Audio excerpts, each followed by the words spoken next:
ஒவ்வொரு எம்எல்ஏஸ் என்ன பண்ணாங்கன்னு பார்த்துருப்பீங்கள்ல, என்ன ஆட்டம் ஆடினாங்கிறத. அது முன்னாடி இருந்து எல்லாம் செஞ்சது யாருன்னு நினைக்கிறீங்க? செஞ்சது எங்கள் அண்ணன் எடப்பாடி பழனிசாமி தான் பணம் கொடுத்துருப்பாரு. வேறு யார் கொடுக்க போகிறாங்க? பணம் செலவு பண்ணணும்ல, ஆள் வேணும்ல. சார், அதிமுக முன்னாள் நிர்வாகி ஏவி ராஜு வந்து கைதான இப்போ எல்லாமே எதிர்ப்பு கொடுத்துருக்காங்களா? அவர் தான் எதிர்ப்பு கொடுத்துருக்காங்க, பத்திரிகைலாம் வந்திருக்குது. அவர் ஒரு பெரிய ஆள் இல்லை. தீபா கட்சிக்கு போயிட்டு வந்தவர் ஏதோ இறக்கப்பட்டு சேர்த்தணும்.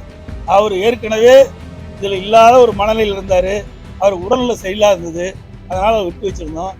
இப்போ அவர் கட்சிக்கு எதிராக செயல்பட்ட காரணத்தினால கட்சி ஒழுங்கு நடவடிக்கை எடுத்து கருத்து கணிப்பு எல்லாமே வந்து திமுக ஆதரவான கருத்து கணிப்பாரு. அதே போல பாஜக ஆதரவான ஓட்டு போடுற மக்கள் கருத்து கணிப்பில் வரலையே. யாரு ஓட்டு போடுவான்னு பொறுத்து இருந்து பாருங்க. போனதற்கு அப்படிதான் சொன்னீங்க. 2019 ஒண்ணுமே வரல. நீங்க 2021 என்னாச்சு? 75 இடங்கள் நாங்கள் கைப்பற்றணும்ல. 75 இடங்கள் வந்ததுல அதுல கூட்டி பாருங்க, 7 நாடாளுமன்றம் வெற்றி பெறுது எங்களுக்கு. அதாவது அதுல 6 சட்டமன்ற தொகுதி இருக்கும். அந்த 6 சட்டமன்ற தொகுதி கூட்டினீங்களா 7 நாடாளுமன்ற தொகுதி அப்போதான் வெற்றி பெறுது. அப்புறம் ஈரோடுல 7400 ஓட்டு தான் குறையுது.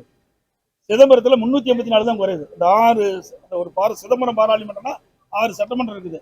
அதுல வந்து வெறும் 384 தான் குறைவு. அதே போல நாமக்கல்ல 15,400 தான் குறையுது.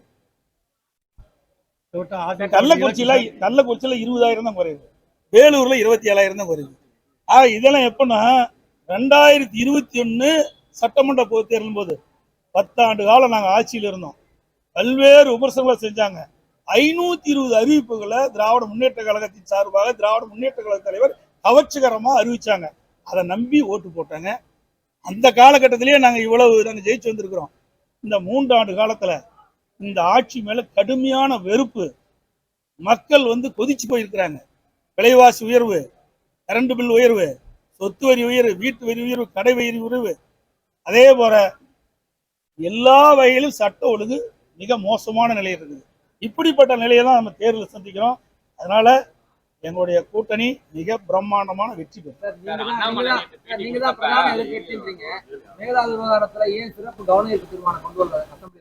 நான் பேசுனேன், அதை நீங்க பாக்கல. நீ தான் போடுறது இல்லையே. எங்களை பேசுனது போட்டா தானே தெரியும் மக்களுக்கு. நான் சட்டமன்றத்துல பேசின குறிப்பு எடுத்து பாருங்க. தீர்மானம் நாங்கள் சட்டமன்றத்துல பேசின தீர்மானத்தை எடுத்து பாருங்க.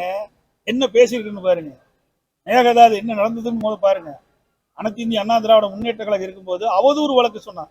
நீதிமன்ற அவதூறு வழக்கு நாங்கள் போட்டேன். இந்த ஆணையாளர் மீது தில்லு திராணி இருந்து அந்த அரசு போடணும்.